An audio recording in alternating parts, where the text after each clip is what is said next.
What's going on, fellas? Today we were looking at the #1 fantasy draft strategy for this year. I've done 30 plus drafts so far to this point, and this is what I have uncovered. And I'm going to show you the exact strategy right now in a live draft. So I'm in an underdog draft right now. I just got the 5th spot, drafting with a lot of people in the Discord. It's free. You can get in below if you want to. So the 5th spot's a good spot. This is my general strategy. For the first round, I want to secure a running back, and then as the rounds go on from there, load up on wide receivers. Wide receiver in round 2, 3, 4, maybe 5, but right around that 5-6 round, I'm either going to be looking for a second running back or a quarterback. This is the plan, but plans change as you get through the draft and people take all the great wide receivers right before you. Maybe you have to pivot. But the reason for all of this is because when you look at the data from the last decade or so, your hit rates on wide receivers in rounds 5 through 6 and sometimes 7 aren't that great. Your running back hit rates are not that great from rounds 3 and 4 and part of round 5, but in 6 and 7, they're actually somewhat better because you're finding value there. So this draft starts, and as expected, you're going to see Jonathan Taylor go. Cooper Kupp goes as the wide receiver 1. I actually have free rankings. They're in Discord as well. I'll be using those for this. I actually have Christian McCaffrey as the running back 1.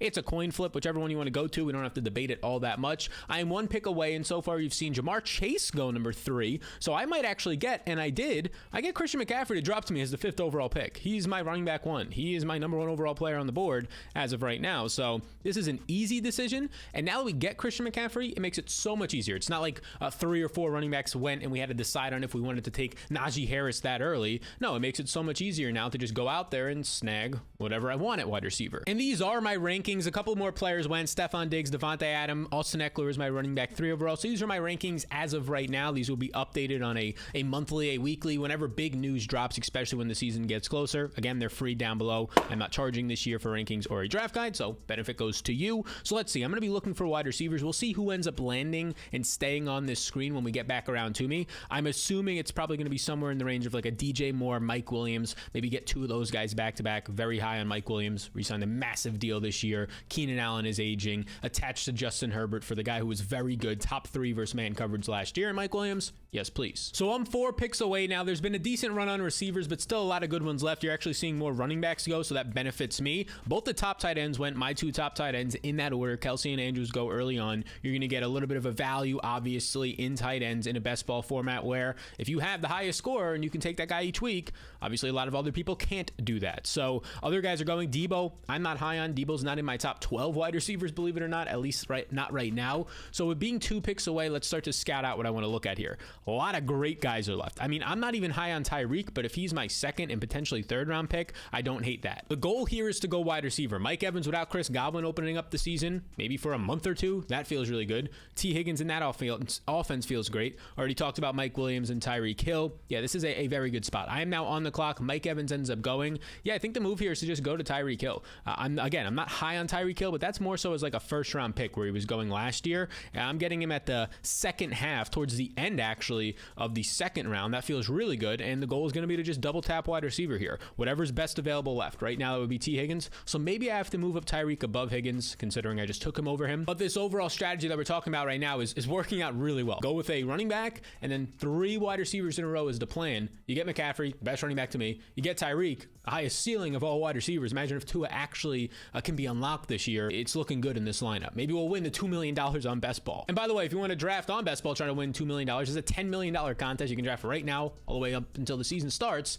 You can check out the link in the description. You get a 100% deposit match up to $100 if you use the code SAL. It is simple as that. So I am next up on the clock, can get on the clock any second, and now I am. There's DJ Moore, there's Mike Williams, there's Amari Cooper, who I am a sucker for. None of these guys will be there the next time that I'm around. They are all there right now. Let's see what I want to end up going with here. It's either going to be DJ Moore or Mike Williams. I'm going to go ahead and snag me some Mike Williams, and here's the main reason why. One, I have him ranked higher, and there's a reason for that. His projections, the actual underlying metrics, are going to be higher, but the quarterback is way better. We're comparing, if we just want to look at that, Sam Darnold versus DJ Moore, way better quarterback situation. Even if it's not Sam Darnold, Matt Corral, a rookie, you're getting Justin Herbert attached to Mike Williams on the new contract. Gonna play the X on the outside, can go downfield, was used underneath a lot more last year, especially in the red zone. So that's where I'll end up going. Amari Cooper has some quarterback uncertainty there. Obviously, changing teams is also going to lead to a little bit of a concern. They paid Mike Williams. They want to prioritize him. We start to develop this lineup that feels really good. I mean, Christian McCaffrey, Tyreek Hill, and Mike Williams. Now, if that Mike Williams said Amari Cooper, name brand wise, it looks better. But for this actual year of 2022, I feel really good about this, potentially having the wide receiver 1 in the Los Angeles Chargers offense. A pick away here with Travis Etienne just going. And there's still a lot of good wide receivers. I am much higher on Josh Jacobs than the field. So, I mean, he might even fall to the next round that I can get him in the 5th round. That'd be beautiful. At the wide receiver position, though, I think we can probably snag a Brandon Cooks, who I'm massive on. I mean, might be one of the few guys in the league who can actually hit a 30% target share this year. Only 3 guys did it last year. Allen Robinson, massive on. No Robert Woods there. Odell Beckham Jr. is likely not to resign. And as I come on the clock, Herbert goes and Hollywood Brown goes. So now I'm going to go to the wide receiver position here, and I'm going to scroll down, and I'm going to end up taking Brandon Cooks might fall. So why don't we go Allen Robinson here? Allen Robinson, who is still relatively young. Allen Robinson, who is by far in the best position he has ever been in his career in this offense, where Matthew Stafford was a borderline MVP candidate for large parts of the year last year, including winning a Super Bowl. So now this starts to feel good here. We have our main running back. We have now filled it out with Allen Robinson, Mike Williams, Tyreek Hill, these wide receivers that are going to see solid target shares in good offenses. Miami, we'll put the quotes around that, but a talented player. So I'm feeling good about how this is going. In round 5 now, this is kind of the toss-up of would you want to go wide receiver or running back here. It depends who's on the board here. Ideally, I'd like to get my second running back, not take another one until like round 10 to 12. You may be wondering why I didn't take Terry McLaurin or DK Metcalf with that last pick. Very concerned at this point. Who's the quarterback? Is it Drew Lock for Seattle, right? Very concerned about that. And they're going to run the ball a ton. That's all they did in the draft running backs, blocking tight ends, offensive linemen. And the Terry McLaurin side of things is very similar. I mean, Carson Wentz, maybe Jahan Dotson takes attention away from Terry McLaurin, but right around wide receiver 20 is where he seems appropriate. He's right after the Allen Robinson, Brandon Cook tier for me. So Chris Godwin goes right before me, way too early in my opinion. He's going to miss a month or two. I'm going to go wide receiver again because there's so many good running backs left. I think one of them will fall to me next time around.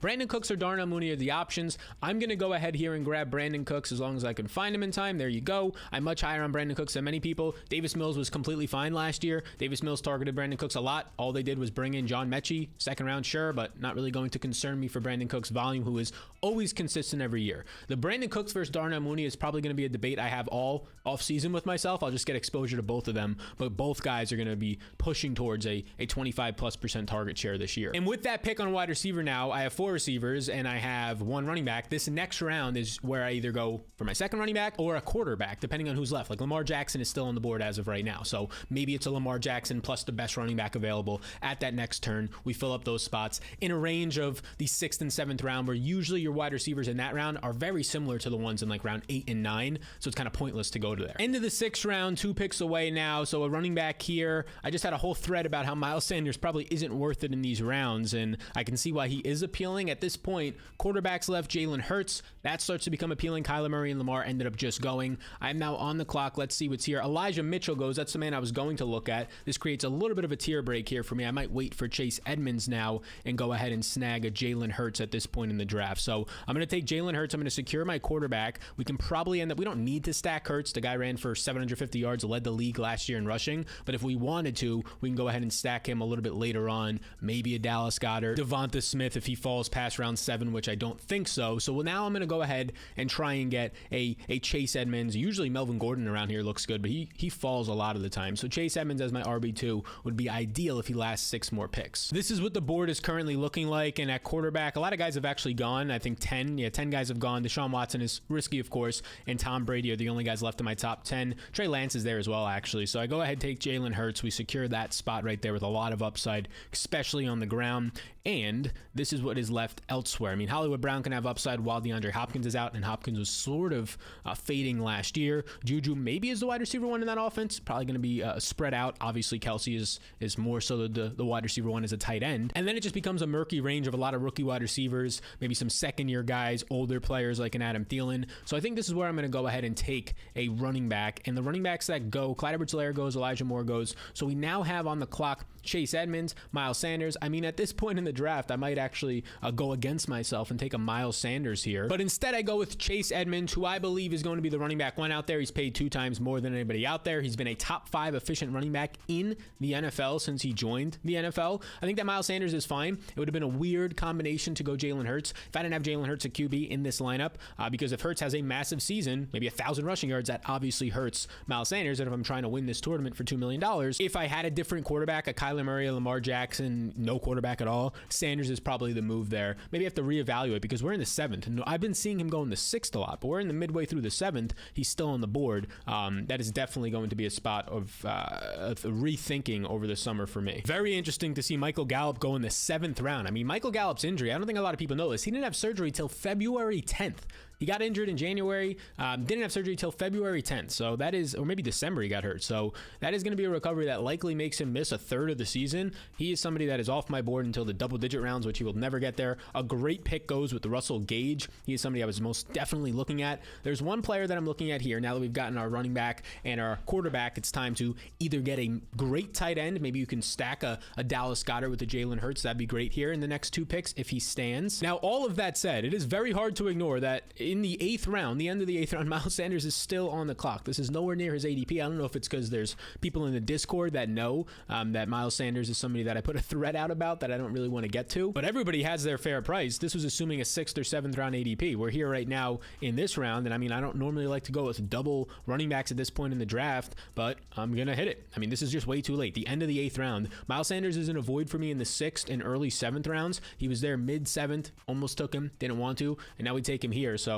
we end up basically being done with running back. I can add a running back like Hassan Haskins in like round 16 or even later than that. But Miles Sanders at the end of the 8th round, to me at that point, he just becomes somebody that you can't ignore. It's not the players that we don't like, it's where they're being drafted, their average draft position. I was going to go to Dallas Goedert with my next pick, and he was literally just taking 5 picks before to try and complete the Jalen Hurts stack. So we'll see what ends up still remaining out there. Tight ends starting to become a little bit wait and see. Albert O, Tyler Higbee, Dawson Knox, Mike Gesicki, Zach Ertz. These types of guys are fine tight ends, but they're kind of all the same guy. So taking one this early, Goddard was kind of like the tier break. Taking one this early starts to become more risky. These are my best availables per position. You can see Garrett Wilson is massively my best wide receiver left. I'm 2 picks away, hoping he does not go. Then it's Chris Alave. Running backs, I have 3 right now. I'm not taking another one, so that's kind of, can ignore that. Tight ends, best available is going to be Rob Gronkowski, but that's assuming he plays. Ertz, Albert O, and then quarterbacks, we already have Hurts, so not really a need right now. Garrett Wilson goes 1 pick before I was going to make a pick. So now it's between Alave,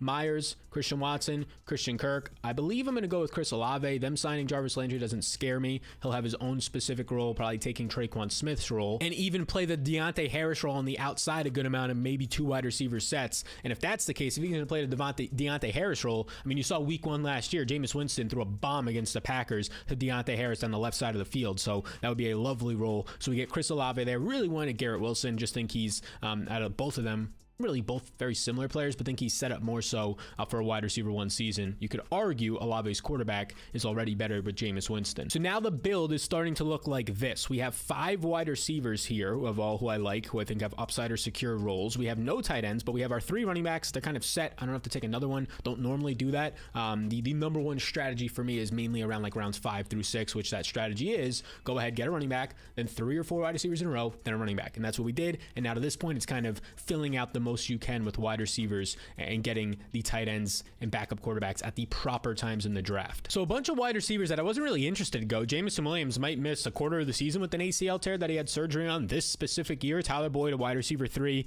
in his offense. Chase Claypool, not really interested there. Who knows with the quarterback? Yeah, so I mean, at this point in the draft, you get Kareem Hunt, quarterbacks going. This is a situation where it worked out perfectly for me. Damian Harris goes, who I'm very much not on. And now we get to a point where I got 20 seconds, but I want to go wide receiver. Jacoby Myers is my best available. Kenny Galladay's there. David Bell, I really like this range. Crowder, Landry. So what I'm going to do here is I'm going to pull up the wide receiver chart, and I'm going to go ahead and I'm going to get Kenny Galladay over Jacoby Myers just because he's like the next available to go basically in the wide receiver ADP. I'm high on Kenny Galladay. Kenny Galladay is a good receiver. He is not yet 30 years old. He came out older, of course. He's a good receiver that they're paying a lot of money, and Daniel Jones finally has an offensive line. They added 3 free agents. They added 3 guys in the draft, including top 5 pick Evan Neal out of Alabama, maybe the best player in the draft. So that is surely going to be helping Daniel Jones get time to find Galladay downfield, who nobody is going to take his role. He's better than Darius Slayton. Shepard is not a Kenny Galladay X outside receiver. Neither is Tony or Wan'Dale Robinson. So yeah, it's Kenny Galladay going to be out there for a lot of the routes, finally healthy. He played injured in over 80% of the games he came in with an injury designation last year. I'm very high on Kenny Galladay, like him as a number 1 wide receiver in his offense potentially in the 10th round, almost 11th round. And I just keep loading up on wide receivers because I don't need running backs, especially at this point. They all kind of look similar. there. And then I don't need a quarterback right now with Jalen Hurts. We can get another one in a couple of rounds. And tight end, I mean, at this point, it's not much. It's like the same stuff. Like, why would I take Zach Ertz now when Tyler Higbee is still there? Why would I take Zach Ertz when potentially Robert Tonyan, who might be the wide receiver 2 in that offense, at least in the red zone, is going to be there in 3 or 4 rounds, right? So it just doesn't make all that much sense. Just keep loading up on wide receiver and grab these guys later on. I mean, Trey Lance is still on the board. He might go. Do we want Trey Lance or do we want Jacoby Myers? You know what?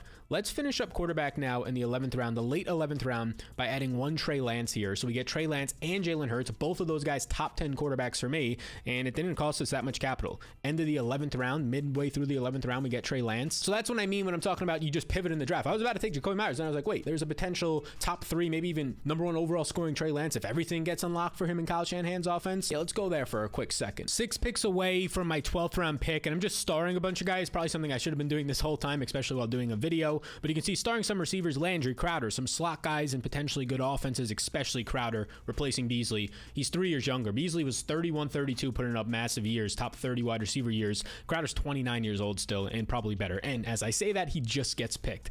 David Bell is the main guy I'm going for right here in this round. At running back, some either RB2s in solid offenses like Darrell Henderson and Hassan Haskins, if there was no Derrick Henry, the rookie out of Michigan, or pass catching guys, Nyheim Hines and McKissick, who have clear roles and get a point per reception. And then for tight end, I could probably wait. Alberto just goes, but Higbee, Gerald Everett, those are the main guys. I want to get one of those and then maybe close it up with Evan Ingram if all goes perfectly, which I do not envision it all going perfectly here. But David Bell will be this next pick. We're set at quarterback. We are close to being set. Landry goes. So can we get David Bell? We get David Bell. Beautiful, because then there was a massive tier break for me. And we're 8 picks away again. Probably about the time to start looking at tight end now that we're going to be in the 13th round. But we have 3 running backs and we have 3, 4, 5, 6, 7 wide receivers. Probably get a couple more wide receivers. Tight end is something that I do want to get here. Likely a Tyler Higbee if he's still on the board. So I'm now back on the clock. A couple tight ends go, so we had to hold our breath, but Higbee is still there. We'll secure more pieces of this Rams offense right now. So we'll go ahead, we'll snag Tyler Higbee. The one issue that I am seeing, and it's not as much of an issue because of who we got, is just stacking, right? Jalen Hurts and Trey Lance right now, we don't have any stacking pieces with them, but at the same time, these are guys that we hope can rush for 600 to 800 plus yards, and if that's the case, stacking becomes less of a need, meaning that you get a couple of things right. You get that the offense of Philadelphia pops off, and you have Jalen Hurts and a pass catcher or two. It was expensive to get AJ Brown. Devonta Smith went before I can get him in the next pick, and Goddard went 2 picks before me, so that just happens. And for the 49ers, I mean, Kittle and Debo go early, and I don't really want Brandon Ayuk, so at this point, maybe you get a Devin Gray in like around 18. He's a speedster. If Debo was to be traded,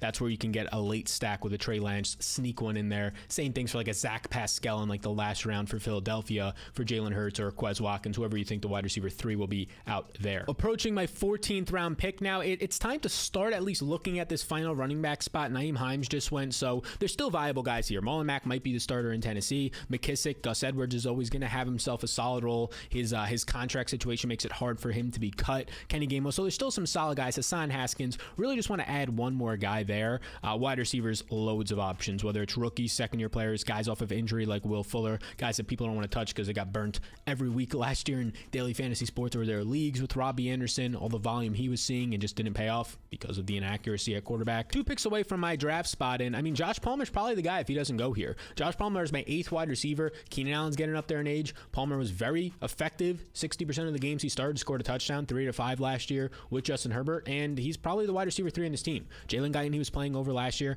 Guyton due less than $1 million, potentially a cut candidate. The guy I was debating picking over him was going to be a George Pickens, so now I'm a pick away here. Raheem Mostert goes. That's beautiful. A running back that I didn't want, and it's not Josh Palmer. So let's see if we can secure this wide receiver. Would be our 8th wide receiver. Then we start to think about in these final handful of rounds if we want to go another running back, another wide receiver, and just kind of go back and forth and pick a tight end late. Pick a very late tight end and make it go all the way down to Adam Trotman, who probably won't even be drafted in some of these drafts, or Brevin Jordan, those types of names. Ideally, it's like a Gerald Everett, but we'll see who's left. Josh Palmer makes it to me in round 14. We now have 4 more picks left. And this is the game plan for the final 4 picks. You don't have to go all the way through it. Secure one of these 2 running backs with the next 2 picks, Haskins or McKissick. Feel confident one of them will be there. Secure either Everett or Evan Ingram with a tight end pick, potentially my 17th or 18th round pick. And then the other 2 picks are going to be wide receivers, whether it's Sammy Watkins, who might start the year as the Packers wide receiver 1, the veteran, as rookies get up to speed. Marvin Jones, KJ Hamler, who might be the deep threat, Tyler Lockett, the faster and younger version of Tyler Lockett for Mr. Russell Wilson this year. Robbie Anderson, wide receiver 2 in an offense, saw a lot of volume last year. AJ Green is still on the board. He's a lot older, but this is a top offense with a good quarterback. And no Hopkins for a couple of weeks. No Christian Kirk, he left. Dobbs, another Packers receiver. Danny Gray would be the 18th round, and I don't think you can see him, but Danny Gray would be the 18th round wide receiver that I would go to. So that's kind of the way that I'm gonna fill this out. Likely a running back or wide receiver with the next pick, and then whichever one I don't go with there, get the other one, tight end, call it a day. If you want to draft on Underdog, it's got an amazing mobile platform as well, the best mobile app I found. You can use the code SAL on UnderdogFantasy.com. It's all linked in the description below. You get a free deposit match up to $100, 100% deposit match. So you can check that out and get in the Discord. There's free rankings down there as well for you to use in these drafts with me, your friends, yourself, whoever it might be. I appreciate you all tuning in, and I'll see you all in the next one.